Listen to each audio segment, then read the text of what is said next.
Hello दोस्तों, मैं ऋषिंद्र शुक्ला आज एक टॉपिक लेके आया हूँ आपके पास जीसस के ऊपर, ओशो के ऊपर। ये तो हमें मानना पड़ेगा और ये हमें समझना भी पड़ेगा कि ओशो जो है बहुत ही दूरदर्शी और बहुत ही जो है इंटेलेक्चुअल पर्सन थे। ओशो ने अगर जो भी कहा है, अगर उसको सही से आप पढ़ो, लोग कहते हैं कि ओशो ने ये किया, ओशो ने वो किया और ओशो के आसपास में ये होता था, वो होता था, वो होता था, सब बकवास। ओशो के साहित्य को पढ़िए, आप ध्यान से पढ़िए। एक बुक आई थी ओशो की, मैंने भी पढ़ी थी बचपन में। अब वो बुक मुझे दिख नहीं रही है, ना मिल रही है कहीं। दोबारा से फिर पढ़ना चाहता हूँ। टॉपिक था उसका संभोग से समाधि की ओर। तो टॉपिक बड़ा अलबेला था, लोगों को तरह तरह की बातें बनाई लोगों ने। ओशो ये फैलाना चाह रहे हैं, वो फैलाना चाह रहे हैं, वो फैला। लेकिन उस पुस्तक की एक एक लाइन को पढ़िए, जजमेंटल मत होइए। उसको बिना पढ़े कोई उसके प्रति आप जजमेंटल मत होइए। उसको पढ़िए, समझिए, उसके बाद आप जान पाएंगे कि ओशो चीज क्या थे। और भी ओशो का साहित्य है, बहुत सी बुक्स लिखी हैं ओशो ने, लेकिन द बेस्ट बुक जो ओशो की है वो ही, ये मैं बार बार कहूँ। इसी तरह ओशो को अमेरिका से निकाला गया, तो उसके बारे में भी बहुत भ्रांतियां हैं फैली हुई कि ये कारण रहे होंगे, वो कारण रहे होंगे, वो कारण रहे होंगे। तो मैंने कुछ कारण जो जानने की कोशिश की और जो जान पाया वो आपके साथ शेयर करना चाह रहा हूं। ओशो ने एक टिप्पणी की थी अमेरिका के अंदर, जिसमें उन्होंने जीसस की खुल के आलोचना की थी और साफ साफ कहा था कि जीसस भगवान या भगवान के बेटे नहीं हो सकते। ओशो ने यह भी कहा था कि जीसस मांस खाते थे, शराब पीते थे।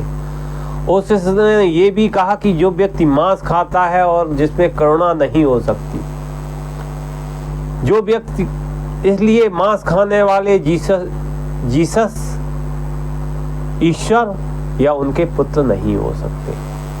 ओशो ने यह भी कहा था कि भारतीय चिंतन में ध्यान की परंपरा है, जबकि ईसाईयत में ध्यान का कोई जगह नहीं है। भारत का योगी ध्यान के आनंद में रहता है, जबकि ईसा मसीह शराब का नशा करते थे और शराब वही पीता है जो दुखी आदमी होता है। तो जो खुद ही दुखी हो वो किसी को क्या खुश रखेगा? क्या ईश्वर के समकक्ष हो पाएगा?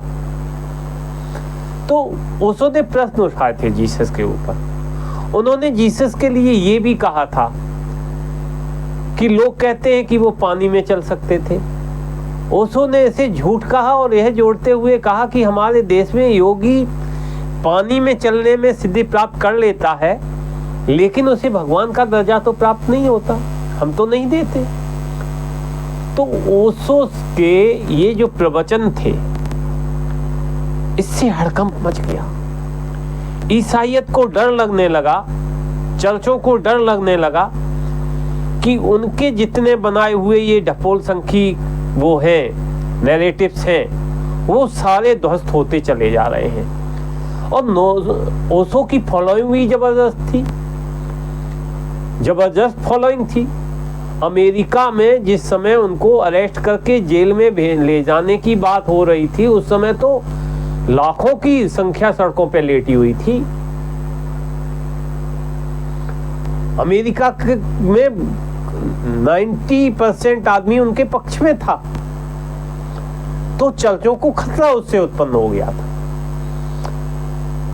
इन घटनाओं से अमेरिका के पोप और पादरियों की जमीन खिसक गई, बट नेचुरल खिसकना ही है।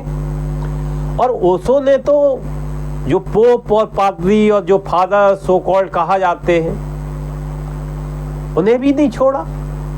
और ओशो ने कहा अगर तुम्हारे जीसस नदी पर चल सकते थे तो तुम स्विमिंग पूल में ही चल के दिखा दो यार, कम से कम कुछ नहीं तो बाथटब में ही चलकर दिखा दो। इन्हीं टिप्पणियों ने अमेरिका के पोप पादरियों का गुस्सा 7वें आसमान पर पहुंचा दिया। ओशो ने ईसाइयों के उस दावे को भी खंडित किया कि जीसस ने एक मुर्दे को जिंदा किया था। कहा जाता है ना जीसस ने एक मुर्दे, तो ओशो ने सवाल उठाया कि जीसस ने सिर्फ एक ही मुर्दे को जिंदा क्यों किया, और वो भी अपने बचपन के दोस्त को ही क्यों। ओशो ने यह भी कहा कि क्या जिसको जिंदा किया वो कभी मरा नहीं, वो भी तो मर गया। ओशो ने कहा कि भारत में पादरी लोगों को पैसा देकर ईसाई बनाते हैं, लेकिन मैंने अमेरिका के प्रतिभावान लोगों जैसे चित्रकार, मूर्तिकार, संगीतकार, लेखक, कवि, वास्तुशिल्पी, वैज्ञानिक, विचारक को प्रभावित किया और उनकी आंखें खोल दी। इसलिए अमेरिका की सरकार और पोप पादरी हमसे डर गए हैं। ओशो उस वक्त जिस समय ओशो रहते थे अमेरिका में, उस वक्त अमेरिका के प्रेसिडेंट हुआ करते थे रोनाल्ड रीगन। तो उस समय अमेरिका के राष्ट्रपति रोनाल्ड रीगन से कहते हैं कि मैं तुम्हारे व्हाइट हाउस में आके धर्म के ऊपर चर्चा करना चाहता हूं। चूंकि रोनाल्ड रीगन ये कट्टरपंथी ईसाई थे, लेकिन उनको उस समय बहुत बड़ा झटका लगा जब उन्होंने देखा कि उनकी पत्नी जो है श्रीमती जी, वो ओशो की जो है परम अनुयायी है, फॉलोअर है। उन्होंने अपनी पत्नी को किताब पढ़ते हुए देखा। इन घटनाओं के बाद रोनाल्ड रीगन ने तय कर लिया कि ओशो की, आचार्य रजनीश की अमेरिका में कोई जगह नहीं है। अपना एक तरह से दुश्मन मान लिया। लेकिन एक कदम और ओशो ने कहा। ओशो ने वेटिकन सिटी के पोप से अपील की कि मैं तुम्हारे बीच आकर तुमसे धर्म पर चर्चा करना चाहता हूं और बहुत आत्मविश्वास के साथ कहना चाहता हूं कि जिसको तुम धर्म मानते हो वो धर्म नहीं है।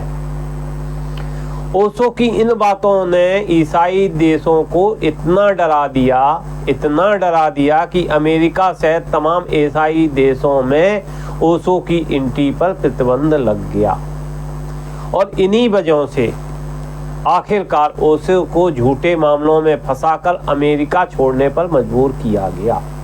लेकिन ओशो ने जीसस पर जो भी टिप्पणियां दी थीं और जो भी सवाल उठाए थे, उसका कोई जवाब आज भी किसी पश्चिम देश के पास नहीं है। तो ईसाइयत को नंगा कर रहे थे ओशो। ओशो को देश से निकाल सकते हो, लेकिन लोगों के दिमाग से नहीं निकाल सकते। इसलिए ओशो आज की दुनिया का सबसे बड़ा विचारक है। मैं ये कहूंगा कि ओशो आज की दुनिया का सबसे बड़ा विचारक है। और ओशो ने कोई गंदगी नहीं फैलाई समाज के अंदर। समाज को गंदगी को दिखा के उसने जो है उससे उभरने की कोशिश बताई है। उसकी कोई भी बुक उठा लीजिए, उसके किसी भी आश्रम में चले जाइए।